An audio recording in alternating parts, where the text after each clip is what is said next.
Let me kick off by asking, first of all, what your thoughts are regarding the increase in MPR from 26.25% to 26.75%. Well, I think this was as a result of the fact that the trajectory on the rise of inflation has not abated. And I think 50 basis points was a cautious increase, just to recognize that. But at the same time, you don't want to go too high because, if increased interest rates also had some adverse impacts on the cost of borrowing. So it's a trade-off.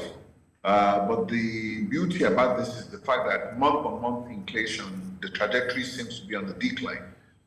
So there's a tipping point which the central bank is looking for to find out when they feel that inflation will begin to drop and they can begin to hold rates steady. At the same time, they don't want inflation to go out of control. So I think this is just an increase. It's a marginal increase in recognition of the fact that inflation is still going up. Well, if you could just help us break it down to make the layman understand. I mean, why increase an interest rate when inflation is on the rise? Well, the problem with inflation is that inflation does not help anybody. And in order for us to grow our economy, we must have low interest rates. So at the times when interest rates have been between 9 and 12% in Nigeria, our economy has grown over 8%, and that is what is desirable. But with inflation also, then you find out that it affects us all in the sense that our purchasing power is eroded with inflation.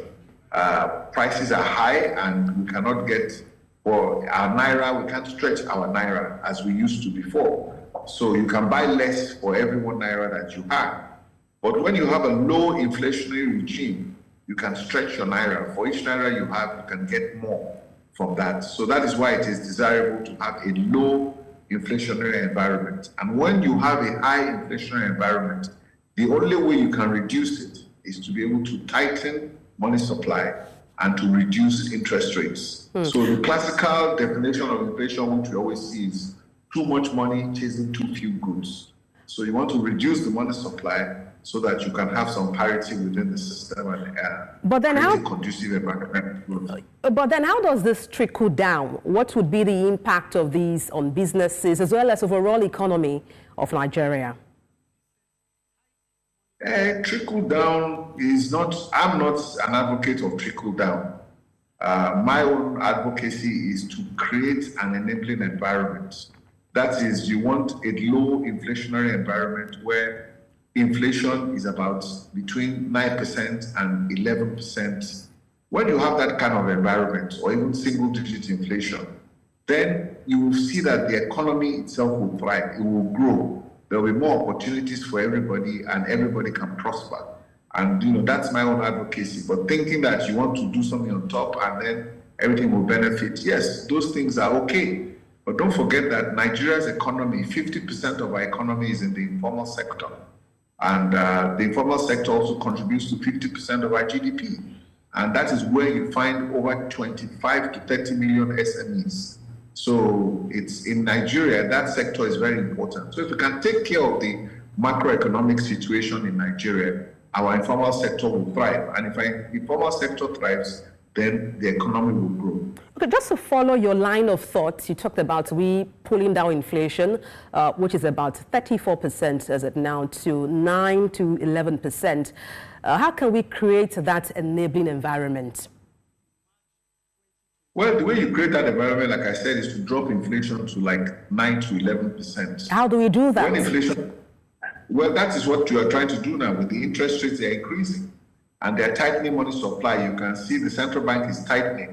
They have CRR at about 45%. So they're restricting money supply. But even though they're restricting money supply has hit an all-time high of 100 trillion. So there's still some challenges on the fiscal side. But what will eventually happen is that because we've had a long period, there was a gap for almost 9 months when there was nobody in the central bank.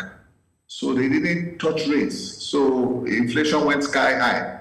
So right now they're beginning to rein inflation in. So let's wait until about the end of the year. So like I've said, if you can tighten money supply, like I said, too much money chasing too few goods. So you have to reduce the amount of money in circulation so that you can create value. So that is really what you need to do. And once you can do that and you can restore parity and the economy is growing, then you have that. But economy is only growing at 3%. So, and economy cannot grow when you have inflation at 31%. So there are a lot of trade-offs that you need to make. And we're in a particular cycle. So on the long run, hopefully, if they can bring inflation down to like 11 or 9%, then you begin to see growth of 8%, and that is when we will all prosper. So I don't see that happening for another one year. Well, we're pressed for time, though, but thank you so much for your insight on the news. Tilewa Adebajo, CEO, CFG Advisory. Many thanks for your perspective.